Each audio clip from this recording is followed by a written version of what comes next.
મોરબીમાં જેતપુર ગામે ખેડૂત આંદોલન પાર્ટ 3ની શરૂઆત કરવામાં આવી છે। મહેન્દ્રનગર ચોકડીથી કલેક્ટર કચેરી સુધી પદયાત્રા કરવામાં આવી।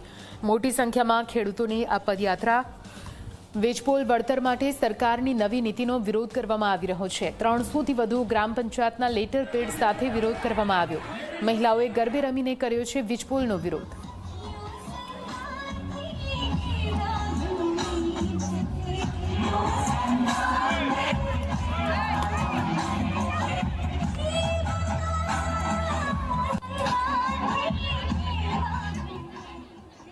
જે સરકારે પરિપત્ર બહાર પાડ્યો ખેડૂત માટે લોલીપોપ સમાન એ ખેડૂતોને મંજૂર નથી।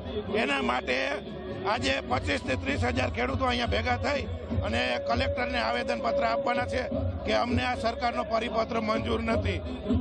અદાણી કંપની આરે જે સરકાર મિલીભગત કરીને હાલે છે એના વિરુદ્ધમાં અમને આ કાયદો મંજૂર જ નથી।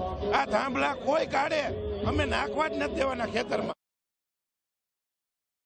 અમારા ખેડૂતની હજારો વીઘા લાખો વીઘા કહેવાય જોકે તે આ થાંભલાની અંદર આવી જાય છે અને આપવાનું શું કે આટલું તણખું, તો એ તણખું અમને મંજૂર નથી। એટલે અમે આ સરકારને પરિપત્ર આપવા જઈએ છીએ કે આ તે જે અમને પરિપત્ર આપ્યો છે તે અમને મંજૂર નથી અને અમારે જે માંગ છે તે સરકાર સ્વીકારે તો ભલે, અગર 2087માં જોયા જેવી થશે। જે આ ખેડૂતનો પરિપત્ર આપ્યો હોય, લોલીપોપ આપ્યું હોય, એ લોલીપોપ આપવાનું સરકાર બંધ કરે ને ખેડૂતની જે માગણી વ્યાજબી છે એનું પૂરેપૂરું સન્માન કરી ને અમને વળતર આપે। અમે અત્યાર સુધી ગાંધી ચિંધ્યા માર્ગ આંદોલન કરી છીએ તો એનો મતલબ એવો નથી કે ખેડૂત કમજોર છે। ખેડૂતની માગણીનો જો વ્યાજબી ઉત્તર આપવામાં નહીં આવે તો અમને પણ ઉત્તર આપતા આવડે છે।